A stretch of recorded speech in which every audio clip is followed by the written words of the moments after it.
Negara Inggris adalah sebuah negara konstituen yang merupakan bagian dari Britania Raya.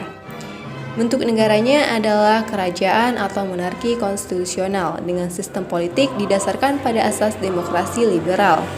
Sistem pemerintahannya adalah demokrasi parlementer, jadi kepala pemerintahan atau perdana menteri dipilih oleh parlemen. Sistem pemilu dan kepartaiannya yaitu pemilu nasional 5 tahun sekali untuk memilih anggota parlemen. Pemilu menganut sistem first past the post, yakni bagian paling sederhana dari sistem pluralitas atau distrik dengan suara terbanyak. Sistem kepartaiannya sistem 2 partai atau utama yaitu konservatif dan buruh. Proses pembuatan kebijakan terdapat 6 tahapan, yaitu yang pertama menentukan agenda kebijakan, yang kedua mempertimbangkan pilihan kebijakan, yang ketiga pemerintah menyetujui pilihan kebijakan yang paling sesuai, keempat pemerintah menyusun legislasi atau kebijakan baru, kelima implementasi kebijakan, keenam evaluasi kebijakan. Terdapat tiga kelompok atau aktor utama dalam pembuatan kebijakan, yaitu yang pertama parlemen atau parpol, yang kedua eksekutif, pemerintah dan para menteri, yang ketiga kelompok kepentingan khususnya aktor dari koperasi atau pengusaha. Budaya politiknya dibangun dengan menjunjung tinggi nilai-nilai demokrasi dan nilai-nilai monarki.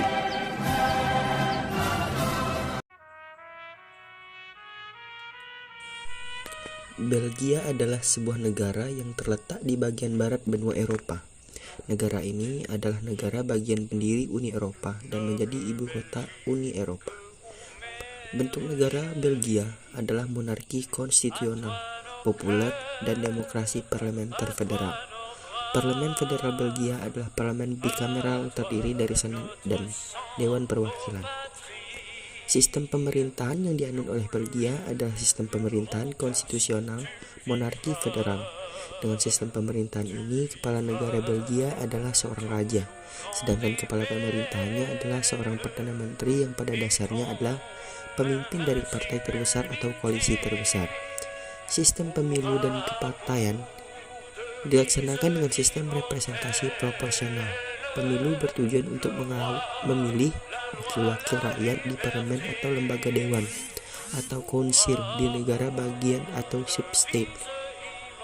Sistem kepartaiannya menganut tentang menerapkan sistem multipartai, cukup dinamis dan fragmentasi yang cukup kuat. Proses pembuatan kebijakan. Kekuasaan pembuatan kebijakan ada di semua level pemerintah, federal, community, dan region.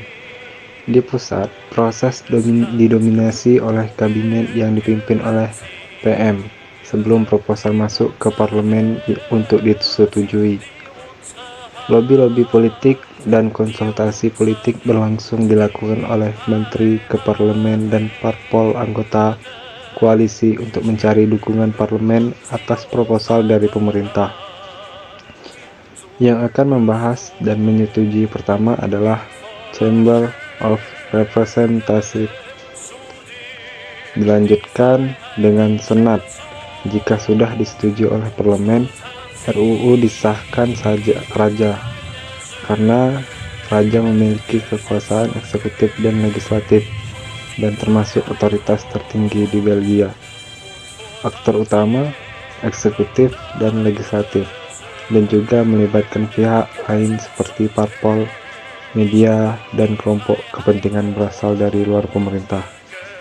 Budaya politik negara Belgia yaitu kuat dipengaruhi oleh Jermanik dan Latin yang menghargai prinsip demokrasi, terutama terkait dengan kesetaraan, equity, dan kebebasan atau freedom yang secara jelas dicantumkan dalam konstitusi federal Belgia.